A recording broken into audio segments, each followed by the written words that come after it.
Le cercle RH, le débat des experts de Smart Job, c'est tous les vendredis. Il y a beaucoup de choses aujourd'hui. Il y a la culture, il y a les chiffres du chômage, la vaccination qui progresse.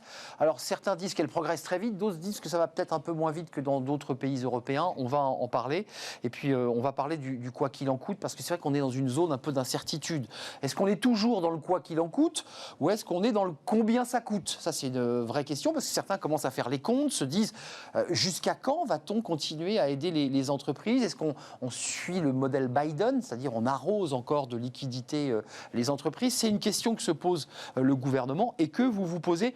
D'abord, juste ce chiffre, et je vous présente mes invités, c'est les chiffres du chômage, plus 3,2. Avant de vous les présenter, ça va faire méditer mes invités, plus 3,2 de demandeurs d'emploi sans activité chez les jeunes. Donc le chômage repart chez les jeunes. On va en parler avec mes invités. Pascale Joannin, merci d'être avec nous. Bonjour. Vous êtes DG, directrice générale de la Fondation Robert Schuman, Atlas permanent de l'Union européenne. Ça, c'est un de vos livres. Et puis, il y avait un second ouvrage que j'ai perdu, mais que j'avais. Le rapport Schuman 2021. Et voilà, c'est le rapport Schuman 2021. Merci d'être avec nous. Jean-Claude Beaujour est à vos côtés, avocat international en droit des affaires, spécialiste des États-Unis. J'ai mis faire un débat d'ailleurs sur les États-Unis et vice-président de France-Amérique. J'imagine que vous observez ce qui se passe aux États-Unis. Est-ce qu'on va suivre ce modèle américain? Peut-être, je ne sais pas.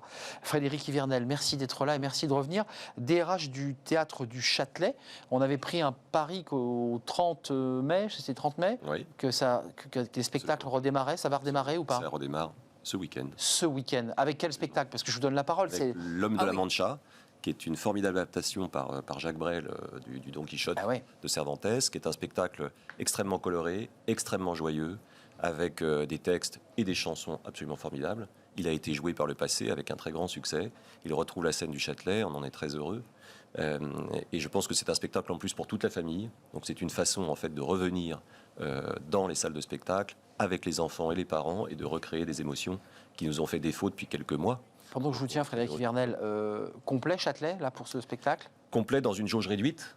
Maintenant, si quelques-uns de nos téléspectateurs ont envie encore, à l'arrache, de venir... Ils peuvent aller au guichet? Ils peuvent aller au guichet. On a un guichet de dernière minute. Alors, les contraintes, c'est important, ça, pour ceux qui nous regardent, parce que il faut quoi? Il faut un test PCR? En fait, toutes les institutions culturelles, elles se sont beaucoup engagées sur cette volonté de garantir la santé des spectateurs. Donc aujourd'hui, on est en jauge réduite. On ne peut pas être plus de 6, par exemple, d'affilée alignés sur un même rang. Il y aura des espaces de sécurité, entre guillemets, entre chacun des groupes qui seront invités, évidemment, à venir voir le spectacle. On sera masqué. On respecte la distanciation physique. Classique. Absolument. Classique. Et on est dans une jauge à 750 spectateurs, dans une salle qui peut en accueillir, évidemment, le triple. On connaît le Châtelet, oui, bien sûr. Voilà. Vos comédiens, vaccinés, pas vaccinés? Les comédiens ont été testés. Testés. Ils ont répété masqués. Quel enfer. Donc, dur, mais en même temps... pour le travail, excusez-moi. Dur, mais en même temps conscient. On s'habitue, ouais. Dur, mais en même temps conscient que c'est la garantie de pouvoir jouer. Parce que, évidemment, un cas dans une répétition, c'est le spectacle dans sa totalité qui s'effondre comme un château de cartes. Donc, il y a une très grande responsabilisation de chacun des acteurs, de chacun des musiciens, de chacun des techniciens sur l'organisation de ce spectacle. Donc, on est tous très heureux d'ailleurs de rouvrir cette salle demain. Juste un mot, Frédéric, on est rentable ou c'est parce que c'est utile de relancer la machine, de se redonner aussi un second souffle, de la joie, de la bonne humeur, de faire bosser une entreprise? C'est le Châtelet. On n'est pas rentable avec cette jauge? D'abord, objectivement, on est beaucoup soutenu par la mairie de Paris. C'est un théâtre municipal qui est très engagé sur le sujet. Et la mairie, on l'appelle les théâtres subventionnés. C'est un théâtre subventionné par la municipalité. C'est le plus grand théâtre municipal de Paris. Et évidemment, la mairie nous aide beaucoup. Après, la problématique économique, elle n'est pas là immédiatement non, c'est pas ça. Nous. C'est pas ça. Ce qui est important, c'est de recréer une liaison avec des spectateurs qui, depuis un an et demi, n'ont pas remis les pieds dans la salle. C'est ça. Et hier, je peux vous assurer qu'il y avait un événement tout à fait formidable qui était avec l'Orchestre de Paris, l'Orchestre de Chambre de Paris, la possibilité pour 700 jeunes enfants de venir dans la salle de spectacle. C'était extraordinaire à voir, quoi. Alors, ils étaient tous masqués, ils étaient tous en distanciation physique. C'est des retrouvailles. C'était formidable de voir la joie que procure quand même le spectacle vivant sur toutes les populations et toutes les générations. Juste un mot, cette ouverture de la culture, pour commencer doucement, ça se passe comment en Europe? On est dans le même tempo que les autres pays européens? Oui. On est à peu près dans les mêmes stratégies? tous les pays, tous les pays ont rouvert leurs salles de spectacle. Un peu plus tôt que nous, pour certains. Pour certains, mais il n'y a pas de grande différence. Voilà, il n'y a pas de grande différence. Tout le monde rouvre avec, en effet, une progression. C'est-à-dire qu'il n'y a aucun espace culturel qui est passé de 0 à la quantité maximum de spectateurs. On y va par jour, justement, pour être progressif et pour éviter, comme vous l'avez dit, monsieur, qu'il y ait une épidémie, une vague qui revienne parce qu'on a laissé un peu les contraintes. Donc, et on s'aperçoit en plus que les gens ont envie de retourner au concert, de retourner au spectacle ou dans une salle de cinéma. Et donc, on voit la même chose dans tous les pays européens. Alors, ils ont rouvert, il y en a certains le 1er mai, le 19 mai. Et les musées plus tôt, en France c'était un peu plus tard, les musées ont réouvert avec des jauges. Alors économiquement, et on va parler d'économie, c'est pas forcément rentable, mais vous le disiez, c'est aussi de ramener du public. Oui, vous êtes d'accord ? Le coût économique, il peut être haut, parce que lorsque les gens sont malades, lorsque les gens ne vont pas bien, ça a aussi un coût économique. Exact. Et le fait de se retrouver, de pouvoir vivre normalement, nous sommes des êtres humains, nous sommes faits pour vivre sur une île et en isolé, et donc là c'est aussi, je pense qu'au jeu du... Le coût social et sanitaire. Exactement. Je suis d'accord, de la psychologie. Justement, tiens, Jean-Claude Beaujour, vous qui observez les États-Unis et la France, qui avait un pied sur ces deux continents, on est dans quelle phase là pour les Français, les chefs d'entreprise? On est toujours dans le quoi qu'il en coûte, parce qu'on est dans une année présidentielle, il faut le dire, et qu'on ne va pas retirer la prise trop tôt pour pas créer de choc, ou est-ce qu'on est déjà dans une stratégie discrète de on lève le pied, on retire doucement la seringue? Comment on se situe là? Alors moi j'ai le sentiment de ce que j'entends, c'est que le gouvernement va avoir un projet de loi de finances rectificative qui se prépare très bientôt, avec 20 milliards environ, mais il est acquis qu'on ne va pas pouvoir continuer éternellement comme cela. Parce qu'il y a une différence, vous parliez des États-Unis, il y a une différence avec le plan américain. En France, on est sous perfusion, on finance pour pouvoir figer les choses en l'état. On nationalise les emplois. Donc oui, en quelque sorte, des gens qui ne travaillent pas, qu'on finance, et c'est normal qu'on les aide, mais il n'y a pas de création de richesse sur cette méthode. À l'inverse, aux États-Unis, le plan Biden n'est pas exactement le même. Il y a une nuance, c'est qu'il finance pour partie les investissements. Donc c'est vrai que tous les grands projets d'infrastructure... Et la consommation aussi, Jean. Alors j'y viens. Voilà. Tous les grands projets d'infrastructure devraient générer de l'emploi. Pourquoi ? Parce que Joe Biden sait que l'emploi, c'est le nerf de la guerre aux États-Unis. Alors certes, il n'a pas commis la même erreur de 2008 lorsqu'il y a eu la crise financière internationale. Et donc il a dit, il faut financer les familles, il faut aider les familles. 2800 € pour un couple, plus 1400. Une aide directe, c'est un chèque. En dollars, pardon. Ouais. Donc effectivement, il a bien compris, et les Américains sont des êtres humains comme les Européens, il a bien compris qu'ils avaient besoin d'avoir quelque chose de sonnant et trébuchant, ce qui n'avait pas été le cas en 2008, lorsqu'il avait fallu, et ça avait fait dire un peu partout, qu'en réalité, on aidait plus les banquiers de Wall Street qu'on aidait le peuple américain. La consommation. Et puis, une dernière chose, je ne vais pas être plus long, mais il ne faut pas oublier qu'aux États-Unis, le quoi qu'il en coûte, on ne l'entend pas comme ça. Biden a dû batailler avec les républicains, même dans son camp, convaincre, etc. Parce que le sentiment, c'est que l'argent public ne peut pas se dépenser comme ça. Enfin, sans faire de politique, parce que ce n'est pas un débat politique, vous avez vu, même Jean-Luc Mélenchon avait repris le plan Biden en disant, mais regardez aux États-Unis, même aux États-Unis, on donne de l'argent. Vous avez raison de signaler que ce n'est pas tout à fait la même philosophie et que tout ça doit créer de la valeur et de la richesse, et ce qui n'est pas le cas en France. On se situe comment par rapport aux autres pays européens sur ce fameux quoi qu'il en coûte? Parce que c'est vrai que les Français se disent, c'est vrai que l'État était là, le gouvernement a donné, mon emploi a été sauvé, préservé. Comment les autres pays européens ont fait? Ils ont fait aussi le quoi qu'il en coûte? Je pense que tous les pays européens ont fait le quoi qu'il en coûte, puisqu'il y a tout un secteur, dans une partie de la culture ou du tourisme, les hôtels fermés, les avions... Les avions, voilà. Bon, donc tous les États ont soutenu leur compagnie aérienne, alors plus ou moins, mais les Néerlandais, qui sont soi-disant très libéraux, ils ont eu des DKLR. Pas le choix. Voilà. Donc, il n'y a pas le choix, parce que vous mettez à l'arrêt... Non pas parce qu'il y a une crise économique, mais une crise sanitaire, vous mettez à l'arrêt un secteur d'économie et donc vous n'allez pas le faire complètement craquer. Je pense en effet qu'il va y avoir des surprises à un moment donné, mais on a aidé au maximum dans tous les pays européens.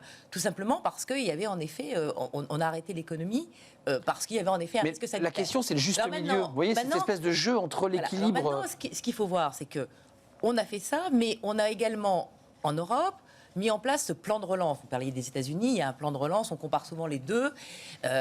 Mais le plan de relance donc, de 750 milliards qui a été mis en place il y a un an, qui a été voté, va arriver. Non, mais ça y est, on y arrive. Non, parce que je fais une moue, parce qu'on nous en parle tellement. C'est tellement des milliards qui valsent pour les Français. Et il est arrivé ou pas? Eh bien, il va arriver. D'accord. Non, parce que c'est vrai qu'on l'attend. Hein. C'est en attendant Godot. Rapidement, pour être très clair, il y avait une procédure qu'il fallait que les États membres, puisque ce sont eux qui font l'Union européenne, ratifient un certain nombre de choses. Combien pour la France? 40. 39,4. On en a déjà. Exactement. On en a touché quelques milliards parce que le gouvernement communiquait sur l'idée que c'était déjà arrivé, qu'on l'avait. On l'a pas. Non, on l'a pas puisque les dernières ratifications ont été faites hier par l'Autriche et la Pologne. Donc en effet, ça va commencer. On va dire, allez, début juillet. Et on va avoir une première tranche au début juillet d'à peu près de 13% de cette somme. Pascal, juste d'un mot. Ça va aider. C'est de l'investissement, là, en l'occurrence, pour aider des filières. On en a beaucoup parlé, on n'a rien vu. Là, on va voir, en effet. On est d'accord. On va voir. Alors, tous les plans ont été... La France a été, pour le cas, un modèle. Elle a envoyé son plan avant le 30 avril. Bon élève. Il y en a quelques-uns, il y a 9 États qui ne l'ont encore pas fait. Donc, c'est pour ça, sur les 27. Et donc, en effet, la Commission européenne va examiner ces plans. Et en effet, à partir du mois de juillet, on va commencer à avoir... Et c'était attendu, mais en effet, il y a une procédure qui fait que nous sommes 27 États. Il fallait qu'en effet, tous les États disent « OK, je suis d'accord ». Frédéric Yvernel, je m'adresse au DRH d'un théâtre très connu, mondialement d'ailleurs, et puis aussi aux citoyens. Vous en avez entendu parler, vous aussi, de ce plan de relance. On nous l'a vendu, on nous a dit, vous allez voir, on va créer des filières. Cette relance va créer des filières sur... Là, on entend par une spécialiste que les milliards n'étaient pas arrivés, en fait, et que depuis hier, peut-être, en juillet, on les aura. Enfin, une partie en juillet. Une partie en juillet, oui. C'est quand même un peu compliqué, tout ça, pour les Français. Vous ne trouvez pas ? Oui, c'est compliqué. Surtout, ce sont des masses financières tellement importantes qu'elles perdent le commun des mortels. Ben oui. En même temps, pour un théâtre comme le nôtre, par exemple, pour le secteur de la culture en général, cette crise terrible, elle a été non pas transparente, mais elle a été extraordinairement bien gérée, à la fois pour un théâtre municipal par la mairie de Paris et à la fois par les aides gouvernementales. Soutien des intermittents, il faut le rappeler. Le soutien, plus généralement même, le soutien à l'ensemble de la filière, le soutien aux collaborateurs, avec les prises en charge évidemment d'une partie des rémunérations dans le cadre d'activités partielles, le soutien aux intermittents avec l'année blanche, avec et qui se poursuit d'ailleurs, qui se poursuit pour quelques mois supplémentaires. Ouais. Pour nous, ça a été assez transparent, la souffrance venant d'ailleurs de notre incapacité à exercer notre métier et de la frustration liée. Mais pas sur le plan économique. Mais sur le plan économique, on peut dire que pour des grandes institutions culturelles, l'affaire a été quand même gérée au cordeau. Au cordeau, c'est vrai. Vous en pensez quoi là de ce qu'on vient d'entendre? Ce plan de relance, qu'on le dise aux Français, c'est pas de l'argent sonnant et tébruchant avec un chèque qui va arriver dans les boîtes aux lettres des Français. On est bien d'accord. C'est pas ça du tout. Hein. Non, mais qu'on dise des choses. Moi, ce que je crois, c'est que les Français attendent deux choses. La première, c'est de pouvoir savoir quand est-ce qu'ils vont pouvoir recommencer à travailler tout doucement, parce qu'il y a tout un pan de l'économie, qui tourne autour du vivre ensemble. Je pense au restaurant, je pense aux hôtels, je pense au transport aérien, je pense au tourisme. 86 millions de visiteurs par an en France. Je voyais l'un de vous tout à l'heure, lorsque vous voyez la Bourgogne, nos régions qui ont besoin de ces touristes. Ça, c'est la première chose. La deuxième chose qui, pour moi, me semble importante, c'est que derrière ces chiffres qui ne disent pas grand-chose, même pour chacun d'entre nous, ça ne nous dit pas grand-chose. Extravagant. En revanche, ce que cela veut dire, ça peut se traduire par un regain de confiance, et un regain de confiance qui fait que les acteurs économiques vont recommencer à mettre en place un certain nombre de projets. Juste un exemple, je vois en tant qu'avocat, nous travaillons beaucoup avec les entreprises de nouvelles technologies, les investissements, des levées de fonds, du contentieux, etc. Ça cartonne, la tech. Et on voit revenir nos clients avec des projets. Nos clients américains reviennent, nos clients français nous disent, voilà, on a des projets aux États-Unis, et les Américains nous disent, on veut recommencer à travailler avec la France. Là, on voit déjà un signe de confiance, et pour moi, derrière l'annonce du plan, ça repart. C'est ce qui oui, c'est l'amorce de la reprise. C'est l'amorce de la reprise. Avec un PIB qui baisse, qui a été un peu surévalué, qui perd 0,1. C'est pas terrible. Le chômage qui frissonne chez les jeunes, ça veut dire qu'un jeune, une solution, ça n'a pas si bien marché. Il y a des perspectives de reprise, après une année, en effet, 2020, où on a bien vu la baisse de beaucoup d'indicateurs. Là, en effet, il y a des perspectives. Et en effet, ça cette mise en place, elle a mis 1 an à coucher, j'allais dire c'est une gestation, ça va donner peut-être en effet confiance, parce que je crois qu'en effet, ce qu'on a besoin, c'est la confiance.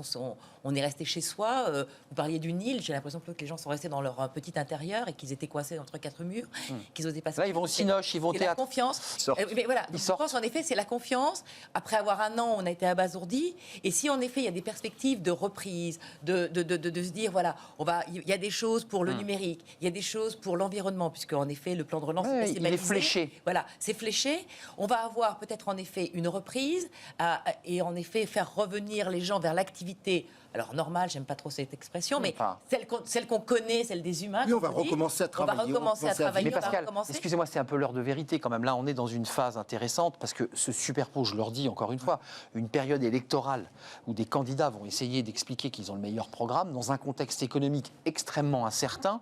Donc pour le gouvernement qui est aux manettes, on est quand même sur un moment, sur une ligne de crête. Je parle à la fois des régionales et puis des présidentielles qui ont commencé. Je veux dire, on est rentré dans cette campagne. Je pense en toute franchise, je pense vraiment en toute franchise, que les Françaises et les Françaises qui travaillent, qui ont leurs petites entreprises, c'est vrai en France, mais c'est vrai aux États-Unis. Je vais vous dire, la préoccupation, bien sûr, on réfléchit au présidentiel. Ça n'est pas ça la préoccupation. Moi, les clients qui viennent nous voir, leur préoccupation, c'est franchement pas l'élection présidentielle. C'est faire du business, quoi. Ils nous disent, voilà, on a une levée de fonds. Ils nous disent, on a de l'argent. Ils nous disent, par exemple, il y a des gens qui me disent, écoutez, on recherche de l'immobilier dans le secteur de la santé. Nous avons de l'argent, nous voulons investir dans l'immobilier santé. Donc là, vous savez, l'élection présidentielle, il n'y a rien à voir. Alors bien sûr, ça joue un petit peu à la marge, mais ce n'est pas la préoccupation. Je pense qu'en effet, les gens ne sont pas rentrés dans le temps électoral. Ils voient bien, il y a des candidats, etc. Il y a une inquiétude, il y a une incertitude. Non, il n'y a pas une inquiétude. C'est pas la priorité. La priorité, c'est de recommencer à revivre, à peut-être les vacances dans un premier faire temps. Des projets. La reprise en septembre, j'allais dire complète, la reprise complète en septembre de l'activité. On croise des doigts. De l'éducation avec des cours en présence, etc. Ça ne retire pas les 429 milliards de crise Covid. Comme toujours, la présidentielle, elle va commencer vraiment à intéresser les Français en janvier. En début de 2021. On est d'accord. En début 2022. Parce que là, on aura peut-être les vrais candidats. Pour l'instant, il y a plein de gens qui sont sur le plateau. Et les vrais chiffres économiques. Les vrais chiffres économiques. Et puis, c'est là que les choses vont commencer à se cristalliser parce que les gens vont y penser. Mais avant, je pense que tout ça, ça amuse peut-être en effet certains journalistes, certains spécialistes. Avant de nous quitter, parce que je vais me faire tirer les oreilles, 700 millions d'euros, parce que c'est intéressant, ça, c'est pas le plan de relance européen dont on apprend qu'il est validé depuis hier, donc c'est une excellente nouvelle. Ça, c'est concret, c'est Jean-Michel Blanquer qui donne 700 millions d'euros. Vous allez me dire, les gens ne pensent pas à la présidentielle, mais enfin certains y pensent pour les Français. 700 millions d'euros pour revaloriser les salaires des profs en 2022, compte tenu que le salaire des profs est assez bas sur le plan européen. Bonne, mauvaise idée, parce que beaucoup de parents se sont plaints, par exemple, que les profs n'ouvraient pas les visios, que les ordinateurs ne marchaient pas, que beaucoup de lycéens n'ont pas eu cours. Utile ou pas utile? Un peu démago ou pas? Vous savez, il est normal que le ministre fasse de la politique. D'accord. Il est normal qu'il ait en tête son calendrier politique, ça ne me choque pas. Oh, c'est bien, c'est bien de le dire. Non, mais c'est vrai, il ne faut pas être naïf. Et on ferait la même chose si on était à sa place. En revanche, moi je pense à nos amis enseignants, je l'ai été, ma belle-sœur est professeure, etc. Je l'ai été aussi. Qui donnent beaucoup. Il est normal de payer correctement nos fonctionnaires parce que précisément, si nous voulons avoir un service de l'État qui soit à la hauteur de la grande puissance que nous aimerions être, il faut se donner les moyens. Que nous aimerions être. Absolument. Là, il y a une formule. D'accord, c'est ça. Non, mais c'est intéressant, je note. Mais écoutez, en Allemagne, les écoles ont fermé le 16 décembre. Elles n'ont rouvert que pour certaines de premier. C'est vrai, l'Allemagne, ça a été... Donc, ça n'a pas été 3 semaines de pas école au mois d'avril. Ça a été pas école pendant 4 mois. Et l'école à la maison, ça n'a pas marché du tout en Allemagne. Donc, dans tous les pays... Non, ça n'a pas été. Parce que, en effet, les professeurs étaient désemparés. Le numérique en Allemagne marche beaucoup moins bien. Alors, ils ont ça fait du bien entendre ça. Voilà, pour une fois. Pour une fois, nous ne sommes pas les derniers. Voilà. Pour une fois que ça marche moins bien en Allemagne. Voilà. Ils ont beaucoup d'avantages sur certains secteurs, un peu moins sur d'autres. Et donc, en effet, il y a beaucoup de pays où, en effet, cette année scolaire, cette année culturelle a été vraiment pénible. Donc, tout le monde espère que ça va changer et que donc en effet à partir de septembre l'école va reprendre, la culture va reprendre, l'activité économique va reprendre et en Europe on a tous vu à peu près plus ou plus ou moins la même chose. Donc, c'est rassurant. C'est pour ça qu'il faut lire le rapport sur l'état de l'Union. C'est pour ça que c'est intéressant cet état de l'Union, ça permet de resituer les enjeux à travers ce livre. Exactement. On est toujours le nez collé à la vitre française, c'est intéressant d'aller ouvrir des fenêtres sur d'autres pays. Je voudrais rajouter une chose, les enseignants sortent d'une année épouvantable. Alors on a toujours tendance à dire qu'effectivement certains n'ouvraient pas les visios, etc. La réalité c'est qu'ils ont tenu des enfants qui étaient entre guillemets déscolarisés puisque à la maison, coupés de façon absolument remarquable. Absolument. Et alors, quand on dit 700 millions d'euros, évidemment, pour chacun d'entre nous, pour le commun des mortels, ce sont des sommes gigantesques. Ça divisé par le nombre. Il faut quand même le rapporter au budget de l'éducation nationale, qui est le premier budget de dépense de l'État. Oui, ça dépend, c'est à peine 1% finalement. Parfois c'est le deuxième après la défense. Et puis il faut se souvenir d'une chose, c'est que quand on fait un métier, on a besoin de deux choses, de la reconnaissance d'un côté, et je pense que les enseignants en ont besoin, c'est vrai. et que le gouvernement s'emploie à la diffuser, et d'un salaire. Et effectivement, quand on vous écoute et qu'on se rend compte que le salaire des enseignants est bien moindre en France qu'il ne l'est ailleurs, quand on se rend compte que c'est extrêmement difficile de vivre en région parisienne ou dans les grandes communes en étant payés ce qu'ils sont payés, on s'interroge. Et je rappelle juste une chose, ces 700 millions vont servir 400 000 fonctionnaires.